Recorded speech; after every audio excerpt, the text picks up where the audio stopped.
Hi friends, ಎಲ್ಲರಿಗೂ ನಮಸ್ಕಾರ. ಇವತ್ತಿನ ವಿಡಿಯೋದಲ್ಲಿ ದೇವರಾಜ ಅರಸು ನಿಗಮ, ಈ ದೇವರಾಜ ಅರಸು ನಿಗಮದಿಂದ ಹೊಲಿಗೆ ಯಂತ್ರಕ್ಕೆ, ಉಚಿತ ಹೊಲಿಗೆ ಯಂತ್ರಕ್ಕೆ ಒಂದು ಅರ್ಜಿಯನ್ನು ಕರೆದಿದ್ದಾರೆ. ಅಂದರೆ ಹೊಲಿಗೆ ಯಂತ್ರಕ್ಕೆ ಒಂದು ಅರ್ಜಿಯನ್ನು ಕರೆದಿದ್ದಾರೆ ಸರ್ಕಾರ. ಸೊ ಆ ಹೊಲಿಗೆ ಯಂತ್ರ ಪಡೆಯೋದಕ್ಕೆ ಏನೆಲ್ಲ ದಾಖಲೆಗಳನ್ನ ಕೊಡಬೇಕು, ಯಾರೆಲ್ಲ ಈ ಒಂದು ಹೊಲಿಗೆ ಯಂತ್ರವನ್ನು ಪಡಿಬೋದು ಅನ್ನೋದು ಸಂಪೂರ್ಣವಾದ ಮಾಹಿತಿಯನ್ನು ಕೊಡ್ತೀನಿ. ಅದರ ಜೊತೆಗೇ ಈ ಹಿಂದೆ ಒಂದು ವಿಡಿಯೋನ ಹಾಕಿದ್ದೆ ಸ್ವಾವಲಂಬಿ ಸಾರಥಿ ಯೋಜನೆಯ ಬಗ್ಗೆ. ಅದರಲ್ಲಿ ಒಂದು ಸಮುದಾಯ ಬಿಟ್ಟು ಹೋಗಿತ್ತು. ಸೊ ಅದೇ ಈ ದೇವರಾಜ ಅರಸು ನಿಗಮ. ಸೊ ಈ ನಿಗಮದವರು ಸಹ, ಈ ಒಂದು ಸಮುದಾಯಕ್ಕೆ ಸೇರಿದವರು ಸಹ ಈ ಒಂದು ಸ್ವಾವಲಂಬಿ ಸಾರಥಿ ಯೋಜನೆಯ ಲಾಭವನ್ನು, ಅಂದರೆ 4 ಚಕ್ರ ವಾಹನಕ್ಕಾಗಿ ಒಂದು ಸಾಲ ಸೌಲಭ್ಯದ ಈ ಒಂದು ಯೋಜನೆಯ ಲಾಭವನ್ನು ಸಹ ಅವರು ಪಡ್ಕೋಬೋದು. ಬನ್ನಿ ವಿಡಿಯೋನ ಶುರು ಮಾಡೋಣ. ಯಾವ ರೀತಿ ಏನೆಲ್ಲ ದಾಖಲೆಗಳು ಬೇಕು, ಯಾರೆಲ್ಲ ಒಂದು ಈ ಹೊಲಿಗೆ ಯಂತ್ರವನ್ನು ಪಡಿಬೋದು ಅನ್ನುವಂಥ ಮಾಹಿತಿನ ಈ ವಿಡಿಯೋದಲ್ಲಿ ತಿಳ್ಕೊಳ್ಳೋಣ.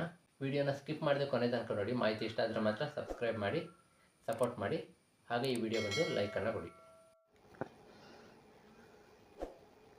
ಡಿ ದೇವರಾಜ ಅರಸು ಹಿಂದುಳಿದ ವರ್ಗಗಳ ನಿಗಮ ನಿಯಮಿತ. ಸೊ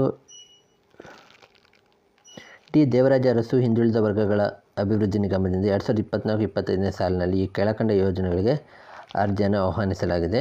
ಸೇವಾ ಸಿಂಧು ತಂತ್ರಾಂಶದ ಮುಖಾಂತರ ಆನ್ಲೈನ್ ಅರ್ಜಿ ಸ್ವೀಕೃತಿ.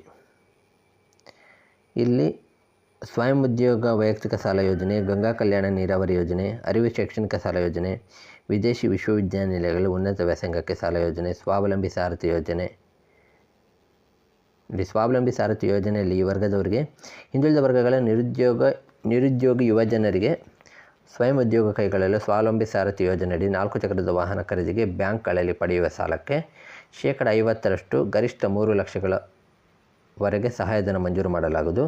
ಸೌಲಭ್ಯ ಪಡೆಯ ಬಯಸುವವರು ಹಿಂದುಳಿದ ವರ್ಗಗಳ ಪ್ರವರ್ಗ 1, 2A, 3A ಮತ್ತು 3Bಗೆ ಸೇರಿದವರಾಗಿರಬೇಕು. ಕುಟುಂಬದ ವಾರ್ಷಿಕ ವರಮಾನ ಗ್ರಾಮಾಂತರ ಪ್ರದೇಶದವರಿಗೆ 98,000 ರೂಪಾಯಿಗಳು, ಪಟ್ಟಣ ಪ್ರದೇಶದವರಿಗೆ 1,20,000 ರೂಪಾಯಿಗಳ ಒಳಗಿರಬೇಕು. ಅರ್ಜಿದಾರರ ವಯಸ್ಸು 21 ವರ್ಷದಿಂದ 45 ವರ್ಷ ಮಿತಿಯಲ್ಲಿರಬೇಕು. ಈ ಯೋಜನೆಯಲ್ಲಿ ಆರ್ಥಿಕ ಸಹಾಯ ಪಡೆಯಲು ಇಚ್ಛಿಸುವ ಅರ್ಜಿದಾರರು ಲಘು ವಾಹನ ಚಾಲನಾ ಪರವಾನಗಿಯನ್ನು ಹೊಂದಿರಬೇಕು. ಇದು ಸ್ವಾವಲಂಬಿ ಸಾರಥಿ ಯೋಜನೆ, ಈ ಒಂದು ದೇವರಾಜ ಅರಸು ನಿಗಮದವರಿಗೆ.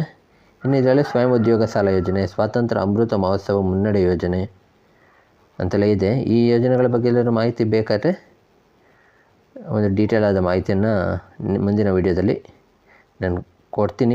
ನೀವು ಕಮೆಂಟ್ ಮಾಡಿ ನಿಮ್ಗೆ ಯಾವ ಯೋಜನೆ ಬಗ್ಗೆ ಮಾಹಿತಿ ಬೇಕು ಅಂತ. ಆ ಯೋಜನೆ ಬಗ್ಗೆ ನಾನು ಡೀಟೇಲ್ ವಿಡಿಯೋನ ಮಾಡಿ ನಿಮಗೆ ಅದ್ರ ಬಗ್ಗೆ ತಿಳಿಸ್ಕೊಡ್ತೀನಿ. ಇನ್ನು ಇಲ್ಲಿ ಹೊಲಿಗೆ ಯಂತ್ರ ವಿತರಣೆ ಯೋಜನೆ. ಹಿಂದುಳಿದ ವರ್ಗಗಳ ಬಡ ಕುಟುಂಬದವರಿಗೆ ಹೊಲಿಗೆ ಯಂತ್ರವನ್ನು ವಿತರಿಸುವ ಯೋಜನೆಯಲ್ಲಿ ಸೌಲಭ್ಯ ಪಡೆಯ ಬಯಸುವವರು ಹಿಂದುಳಿದ ವರ್ಗಗಳ ಪ್ರವರ್ಗ 1, 2A, 3A ಮತ್ತು 3Bಗೆ ಸೇರಿದವರಾಗಿರಬೇಕು. ಕುಟುಂಬದ ವಾರ್ಷಿಕ ವರಮಾನ ಗ್ರಾಮಾಂತರ ಪ್ರದೇಶದವರಿಗೆ 98,000 ರೂಪಾಯಿಗಳು, ಪಟ್ಟಣ ಪ್ರದೇಶದವರಿಗೆ 1,20,000 ರೂಪಾಯಿಗಳ ಒಳಗಿರಬೇಕು.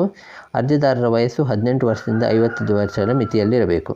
ಈ ಮೇಲ್ಕಂಡ ಯೋಜನೆಯಲ್ಲಿ ಸೌಲಭ್ಯ ಒದಗಿಸಲು ಸೇವಾ ಸಿಂಧು ತಂತ್ರಾಂಶದಲ್ಲಿ ಆನ್ಲೈನ್ ಮೂಲಕ ಅರ್ಜಿಯನ್ನು ಆಹ್ವಾನಿಸಲಾಗಿದೆ. ಅರ್ಜಿ ಸಲ್ಲಿಸುವಾಗ ಅರ್ಜಿದಾರರು ಆಧಾರ್ ಜೋಡಣೆಯಾದ ಚಾಲ್ತಿಯಲ್ಲಿರುವ ಬ್ಯಾಂಕ್ ಖಾತೆ ಹೊಂದಿರಬೇಕು. ಆಧಾರ್ ಕಾರ್ಡ್ನಲ್ಲಿರುವಂಥ ಅರ್ಜಿದಾರರ ಹೆಸರು, ಶ್ರೀಮತಿ, ಕುಮಾರಿ ಮುಂತಾದ ಮಾಹಿತಿಗಳೆಲ್ಲವೂ ಇತರ ದಾಖಲಾತಿಗಳಾದ ಜಾತಿ ಮತ್ತು ಆದಾಯ ಪ್ರಮಾಣ ಪತ್ರ, ಬ್ಯಾಂಕ್ ಪಾಸ್ ಪುಸ್ತಕದಲ್ಲಿ ಇದ್ದು ಹೊಂದಾಣಿಕೆಯಾಗಬೇಕು.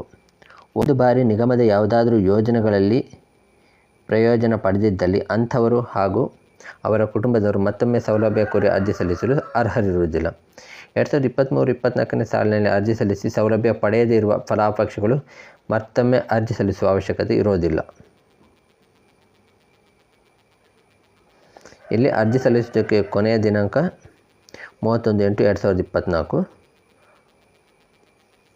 ಅದು ಸೇವಾ ಸಿಂಧು ಪೋರ್ಟಲ್ನಲ್ಲಿ ನಿಮ್ಮ ಹತ್ತಿರದ ಗ್ರಾಮ 1, ಕರ್ನಾಟಕ 1 ಹಾಗೆ ಬೆಂಗಳೂರು 1 ಈ ಒಂದು ಸೇವಾ ಕೇಂದ್ರಗಳ ಮೂಲಕ ಆನ್ಲೈನ್ ಮೂಲಕ ನೀವು ಅರ್ಜಿಯನ್ನು ಸಲ್ಲಿಸಬೇಕಾಗುತ್ತೆ. ನೋಡಿದ್ರಲ್ಲ ಫ್ರೆಂಡ್ಸ್ ವಿಡಿಯೋ, ಈ ಹೊಲಿಗೆ ಯಂತ್ರದ ಬಗ್ಗೆ ಅದರಲ್ಲಿದ್ದಂಥ ಮಾಹಿತಿ ಇಷ್ಟೇ. ನೀವು ಆನ್ಲೈನ್ ಮೂಲಕ ಸೇವಾ ಸಿಂಧು ಪೋರ್ಟಲ್ನಲ್ಲಿ ನಿಮ್ಮ ಹತ್ತಿರದ ಸೇವಾ ಕೇಂದ್ರಗಳಲ್ಲಿ, ಅಂದರೆ ಹತ್ತಿರದ ಗ್ರಾಮವನ್ನಾಗಿರಲಿ, ಕರ್ನಾಟಕವನ್ನಾಗಿರಲಿ, ಬೆಂಗಳೂರನ್ನಾಗಿರಲಿ, ಆ ಸೇವಾ ಕೇಂದ್ರಗಳ ಮೂಲಕ ನೀವು ಅರ್ಜಿಯನ್ನು ಸಲ್ಲಿಸಬೇಕಾಗುತ್ತೆ. ಕೊನೆಯ ದಿನಾಂಕ ಬಂದು 31/8/2024. ಈ ತಿಂಗಳು ಪೂರ್ತಿ ಟೈಮ್ ಇದೆ. ಸೊ ನೀವು ಆರಾಮಲ್ಲಿ ಈ ಒಂದು ಯೋಜನೆಗೆ ಅರ್ಜಿಯನ್ನು ಸಲ್ಲಿಸಿ ನೀವು ಹೊಲಿಗೆ ಯಂತ್ರನ ಪಡ್ಕೋಬೋದು. ಅಂದರೆ ನಿಮಗೆ ಸ್ಟಿಚಿಂಗ್ ಮಾಡೋದಕ್ಕೆ ಇಂಟ್ರೆಸ್ಟ್ ಇದ್ದರೆ, ನೀವು ನಿಮ್ಮಲ್ಲಿ ಹೊಲಿಗೆ ಯಂತ್ರ ಇಲ್ಲ, ಬಟ್ಟೆ ಹೊಲಿಯೋಕ್ಕೆ ಇಂಟ್ರೆಸ್ಟ್ ಇದೆ, ಬಟ್ಟೆ ಹೊಲಿಯೋಕ್ಕೆ ಬರುತ್ತೆ, ಹೊಲಿಗೆ ಯಂತ್ರ ಇಲ್ಲ ಅನ್ನೋವಂಥವ್ರು ಈ ಒಂದು ಯೋಜನೆಯ ಲಾಭವನ್ನು ಪಡ್ಕೋಬೋದು. ಇಷ್ಟೇ ಫ್ರೆಂಡ್ಸ್ ಇವತ್ತಿನ ಮಾಹಿತಿ. ಈ ಮಾಹಿತಿ ಇಷ್ಟ ಆಗಿದ್ದರೆ ವಿಡಿಯೋನ ಲೈಕ್ ಮಾಡಿ, ಶೇರ್ ಮಾಡಿ, ಹಾಗೆ ಚಾನಲ್ನ ಸಬ್ಸ್ಕ್ರೈಬ್ ಮಾಡಿ, ಪಕ್ಕದಲ್ಲಿ ಕಾಣೋ ನೋಟಿಫಿಕೇಷನ್ನ ಆನ್ ಮಾಡ್ಕೊಳ್ಳಿ. ಇದರಿಂದ ನಾನು ಹಾಕೋ ಎಲ್ಲ ವೀಡಿಯೋಸ್ಗಳು ನಿಮಗೆ ಸಿಗುತ್ತೆ. ವಿಡಿಯೋ ನೋಡಿದ್ದಕ್ಕಾಗಿ ಧನ್ಯವಾದಗಳು.